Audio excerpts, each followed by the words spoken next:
La précédente vidéo s'est donc terminée sur les 3 étapes de la formation d'une chaîne de montagnes que nous allons maintenant reprendre les unes après les autres. Alors tout d'abord l'océan, des indices d'une marche passive, par exemple ici dans les Alpes à proximité de Bourdoisan. On a, il faudrait peut-être pas que j'exagère. La précédente vidéo s'est donc terminée sur les étapes de la formation d'une chaîne de montagnes, océanisation, subduction puis collision. On va donc reprendre ces 3 étapes. Tout d'abord l'océanisation, recherche d'indices de marche passive. On est ici dans les Alpes, près de Bourdoisan, et on voit le massif du Taillefer à gauche, le massif des Grandes Rousses à droite, séparés par une faille normale. C'est pas un simple plissement de la région, là on a une cassure qui est ici, et que l'on schématise de cette façon. On était donc à ce niveau-là dans notre observation. Je vous invite à faire ce schéma dans votre cours. On constate au passage qu'on a toutes les roches sédimentaires ici, et donc ces failles normales, et entre 2 grandes failles normales, un bloc que l'on dit bloc basculé. Première observation faite ici. Maintenant, on observe ce qui se passe ici, en plein Atlantique, enfin sur le bord de l'Atlantique. Eh bien, par sismique réfraction, ou réflexion, peu importe, on voit la limite de ces blocs basculés, un bloc basculé ici, un autre bloc basculé là, puis les limites des couches, de la même façon que l'on a vu dans les Alpes. Donc là, vous pouvez mettre en parallèle dans votre cours ce schéma. On trouve la même chose sur la bordure de l'Atlantique et dans les Alpes. Donc on a un témoignage de marche passive. Vous devez connaître ces schémas, savoir les faire, et vous les ferez en plâtre, en TP. Donc ici le socle, une couche qui se met en place à l'horizontale au-dessus du socle. On parle de sédimentation anté-rift, c'est-à-dire avant qu'il y ait extension, c'est-à-dire ouverture. Ici, il y a eu l'extension. Se sont donc formées des failles normales délimitant des blocs basculés. La nouvelle sédimentation se fait toujours à l'horizontale, mais ne se fait plus parallèlement aux couches précédentes. Donc on parle pour ces sédiments de sédimentation syn-rift, c'est-à-dire en même temps que le rift. Vous voyez la représentation pour les failles normales. Hop là. Et enfin, ici, une fois que le rifting, c'est-à-dire l'ouverture, est terminée, des sédiments se déposent à nouveau à l'horizontale, mais cette horizontale n'est donc plus la même que celle des blocs basculés. On parle de sédimentation post-rift. Maintenant, les indices d'un vieil océan, un paléo-océan. Vous savez que les basaltes qui se mettent en place sous l'eau subissent un phénomène de trempe et donc ont une forme arrondie ou alors en tube, au sommet donc de la lithosphère océanique. Ça, c'est ce qui a été vu grâce à la faille de Vema dans le sud de l'Atlantique. On retrouve la même chose. Pour la faille de Vema, on est à moins 2400 mètres, à une profondeur de 2400 mètres. Ici, on est à une altitude de 2400 mètres au niveau du Chenaillé. Et on trouve en premier plan des serpentinites, c'est-à-dire des roches du manteau, des péridotites qui ont été transformées à l'air libre et donc qui sont serpentinisées, qui sont très noires. Ensuite, on voit d'autres roches. Si on s'approche, on verra que ce sont des gabbros. Et enfin, des roches à structure plus en boule, là dans le fond, qui sont des basaltes en coussin. On retrouve donc la succession classique d'une lithosphère océanique, les péridotites, le moho, puis les gabbros et les basaltes. Et enfin des roches sédimentaires par-dessus qui ne sont pas visibles sur l'image. Les ophiolites sont donc les vestiges d'une ancienne lithosphère océanique et nous prouvent qu'il y avait présence d'un océan. Si on regarde de plus près ces roches, on voit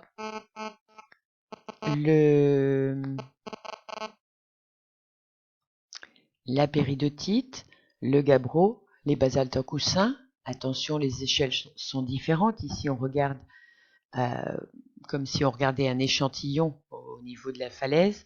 Ici, on est d'un petit peu plus loin pour voir les boules et les tubes de basalte.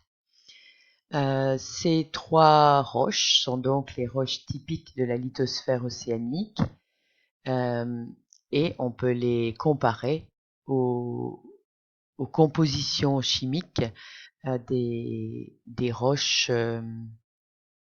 océaniques. Ici, on a une autre ophiolite, pas très loin du Chenaillé, mais côté italien. On a ici les roches sédimentaires qui sont au-dessus des basaltes, et ces roches sédimentaires qui se sont déposées à l'horizontale, comme vu précédemment, sont extrêmement déformées avec des plissements, et on peut même parler de plissotements, qui montrent les mouvements qu'elles ont subis. On y trouve du plancton marin, autre preuve de la présence d'un océan. Ces éléments du plancton ont ici été énormément grossis et vus en relief grâce au microscope électronique à balayage. Notion 16 qui termine ce paragraphe grand 2. On arrive maintenant à la subduction. Et la subduction, les marqueurs, c'est le métamorphisme. Un autre type de métamorphisme par rapport à celui qui a été vu pour la collision. On a ici un gabbro, facile à reconnaître, pyroxène sombre, plagioclase clair. Je retiens le L de plagioclase avec le L de clair. Et puis un métagabbro qui montre des transformations de ces minéraux initiaux. On retrouve le pyroxène que l'on appelle ici une relique et les plagioclases qui les entourent, mais entre les deux, il y a une diffusion des éléments chimiques formant un nouveau minéral bleu sombre qui est le glaucophane. Si on regarde au microscope, ce minéral apparaît cette fois bleu vif en auréole autour du pyroxène, ce qui signifie que les éléments chimiques de l'un et de l'autre ont donné ce nouveau minéral. Vous pouvez recopier dans votre cours ce schéma très simple qui montre ici un assemblage A-B, c'est-à-dire plagioclase, pyroxène, stable à une certaine température et une certaine pression, qui, lorsque la pression et la température changent, ne sont plus stables, et donc il y a une réaction entre les minéraux A et B, donnant un nouveau minéral C. Bien heureusement pour nous, dans cette roche, la transformation n'a pas été complète, et elle s'est figée, et donc nous avons encore la relique de pyroxène. Sans elle, on ne pourrait pas savoir quelle est l'origine des éléments chimiques du minéral C.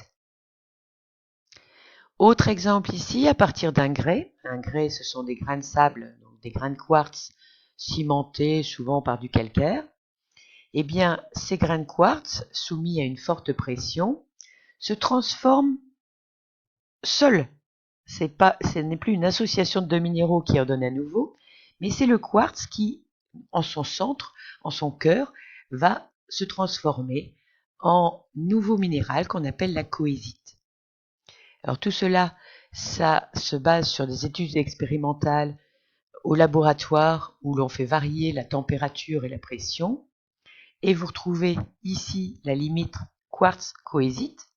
Si on trouve de la cohésite dans une roche, ça veut dire que cette roche a été portée à de très très grandes pressions, donc profondeur. Si on retrouve du glaucophane, ça veut dire qu'elle a été portée à faible température, mais relativement forte profondeur. Si on trouve du grenat, c'est que la profondeur a été plus importante. Je rappelle au passage une image vue en première, montrant l'anomalie thermique au niveau d'une zone de subduction qui est anormalement froide. Tout est relatif, ces températures ne sont pas froides pour nous, mais pour des minéraux c'est froid. Par exemple, à une profondeur de 300 km, on devrait être aux environs de 1400 degrés. Au niveau de la zone de subduction, on est entre 800 et 1000, donc 900 degrés, ce qui est beaucoup moins que 1400 degrés. On parle donc de métamorphisme haute pression, forte pression, basse température. On est toujours dans ce domaine ici. Notion 17. Et l'origine de la subduction. On retrouve également ici un document vu en première. Pour une dorsale lente, un rift médian et un relief assez élevé pour la dorsale. Par contre, pour une dorsale rapide comme la dorsale du Pacifique, pas de rift médian et une altitude moins élevée. Alors, il y a en fait dissipation d'énergie au niveau de la dorsale. En son centre, on a les zones les plus chaudes, et plus on s'éloigne de la dorsale, plus la lithosphère se refroidit. Donc ça, c'est un élément important, refroidissement de la lithosphère. Mais il va y avoir aussi une augmentation de la densité. Donc vous allez travailler sur cette densité en TP pour montrer que la lithosphère jeune est moins dense que la sténosphère, et donc elle flotte au-dessus de celle-ci. Et au plus elle vieillit, au plus elle s'épaissit, au plus elle se refroidit, au plus elle devient dense et va donc plonger dans la sténosphère. Voilà l'origine de la subduction, c'est une augmentation de sa densité, que l'on peut montrer aussi par un modèle analogique. On arrive à la notion 18 et un petit rab, un petit plus. À mon avis, on pourrait vous poser un sujet là-dessus, une découverte sur document. Bien, je tiens à vous inviter à regarder les documents de votre livre à ce propos. La subduction, c'est ce qui fait bouger les plaques. C'est le principal moteur de la tectonique des plaques. Alors, on voit ici que les plaques qui sont rapides sont aussi celles qui entrent le plus en subduction. On voit sur ce document les mouvements de chaque plaque et en fait, une plaque qui tire grâce à la subduction, on voit les zones de subduction par ces triangles, va permettre d'ouvrir une dorsale à un autre niveau. Ce document-ci est un petit peu plus complexe, ceux qui voudront s'y pencher iront là-dessus. Par contre, sur ce document un peu synthétique, on voit bien que la subduction qui se produit ici et là va ouvrir des failles, des fissures dans la roche qui vont permettre la remontée de panache donnant les points chauds, mais aussi des remontées, des formations de magma donnant naissance aux dorsales et cassant les continents pour former de nouveaux océans. Enfin, la dernière étape, la collision. Des profils écorces ont été réalisés, donc des profils de sismiques qu'on appelle écorces, ont été réalisés dans les Alpes. On trouve ces structures. Alors, comment interpréter ça? Eh bien, par différentes nappes superposées les unes aux autres, par des grandes failles qui découpent le domaine. Et donc, voici l'interprétation que l'on peut faire de ce profil écorce. Donc, quels sont les témoignages de la collision?